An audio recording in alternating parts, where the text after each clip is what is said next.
Hello, it's time to noontime prayer. I brought the Adult Bible Study Guide, the second quarter of 2025. It titled Illusions, Images, Symbols. It all focused to the the Jesus cross by God's love. So let's go to study 13 lessons. We're gonna study reading we're gonna read the lesson 10, but let me through this the subtitle. Lesson one, some principles of prophecy. Two, the Genesis foundation. Three, images from marriage.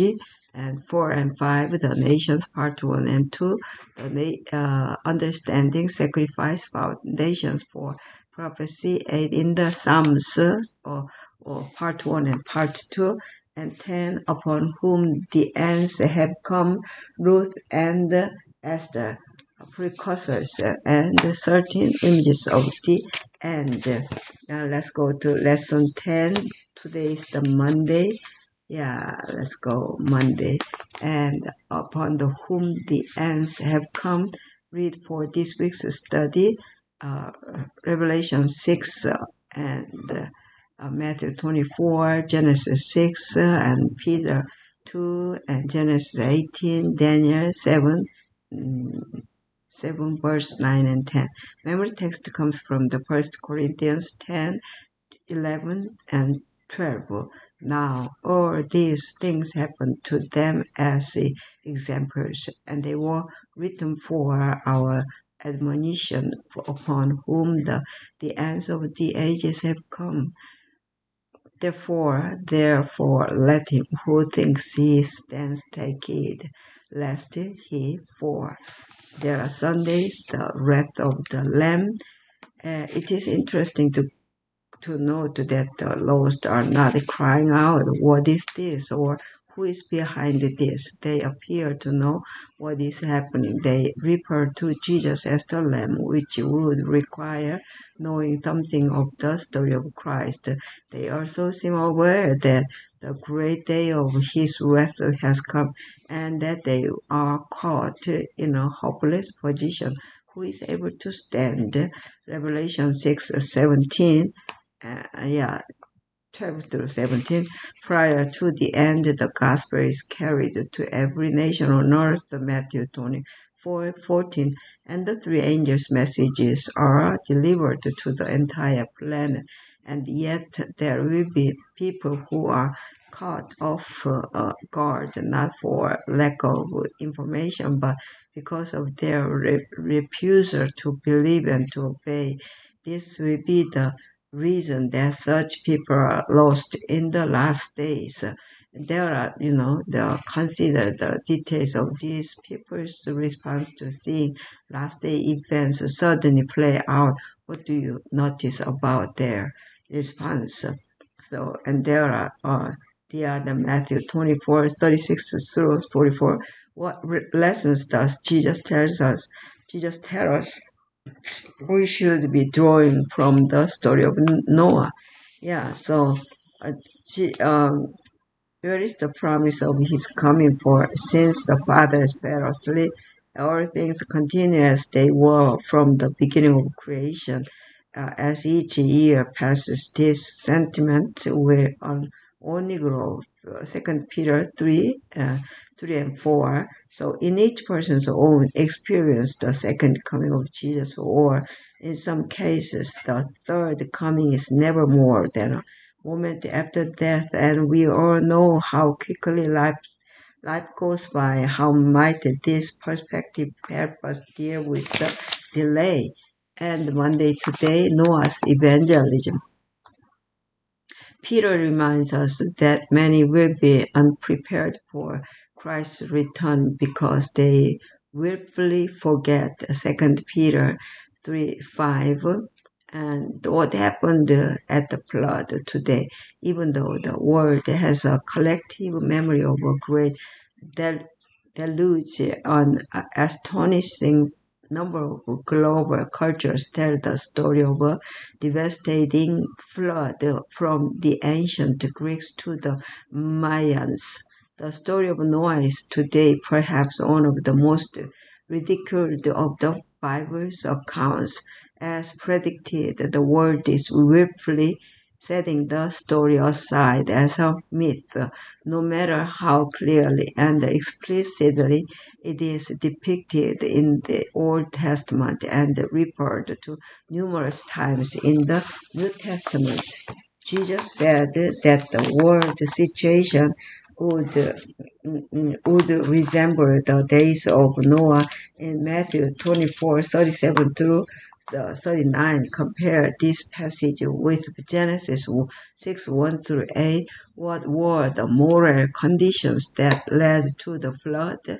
What parallels exist between the two times?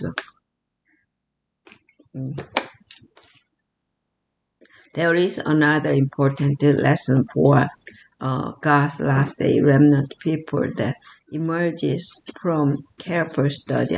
Hebrews 11:7 tells us that Noah prepared an ark for the saving of his household, by which he commanded the world and became the heir of the righteousness which is according to faith. Imagine preaching for more than a century with nothing to show for it but your own family in the ark.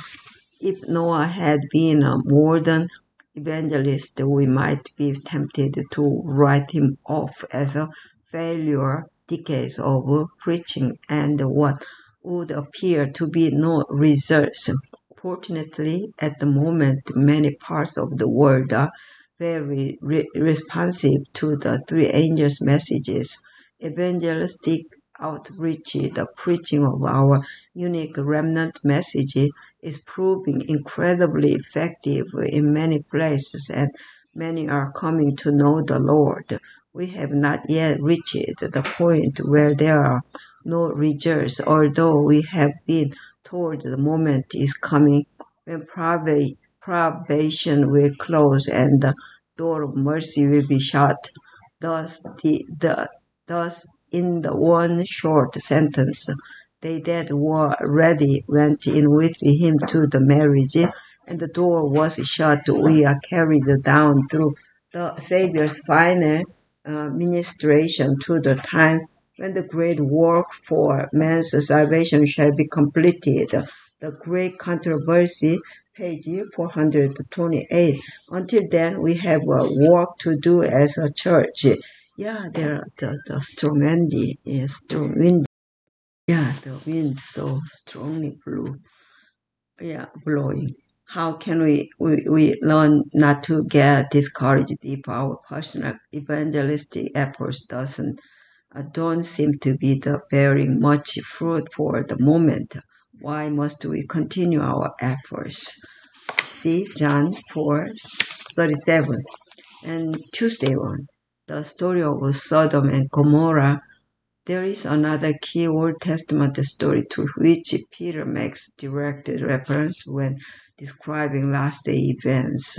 The destruction of Sodom and Gomorrah, the cities of plain, were legendary for their wickedness and became the first example of population centers destroyed by fire from heaven. Read 2 Peter 2:4 through 11, Jude 5 through 8, and Ezekiel 16:46 through 50, and note all of the details. What were the moral conditions that led to the destruction of these cities, and what parallels exist today? The warning offered to the last day people of this planet through the account of Sodom and Gomorrah is plain. Eventually, the wicked will also be destroyed by fire, as described so clearly in Revelation 20. Sin is remarkably deceptive in that it blinds us to the state of our own hearts, veiling our transgressions under a layer of self-approval, while the wickedness perpetrated perpetrated by others often remains obvious to us. In the same chapter that God talked about how much love he had poured upon his nation, he also has to warn the uh, nation that while it did not commit the very same sins, Ezekiel 16:47, it has actually become more wicked than Sodom. Israel had been playing the harlot. Ezekiel 16:41, committing spiritual adultery. Imagine the surprise of God's people when they heard that they were more wicked than people who were legendary for their wickedness. This is nothing new, but not just with ancient Israel, but with all humanity in Rome. Romans 1:18 through 32, Paul presents a long list of human evil that could have been written based of today's newspapers.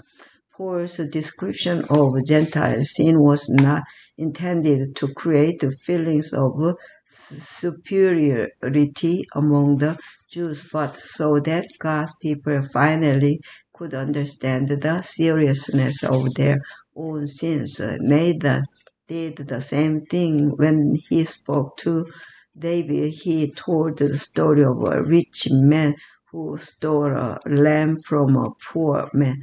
This story greatly aroused David's anger, 2 Samuel 12:5, because the injustice seemed obvious. Even then, it took Nathan's declaration, "You are the man," 2 Samuel 12:7, to make David see himself in the story. It is important to remember that the Bible is not primarily addressed to the outside world, but to God's own people. When we see the heinous sins of others described in a passage such as Revelation 13 or 17, it is a warning that we too can fall into the same trap. Yeah,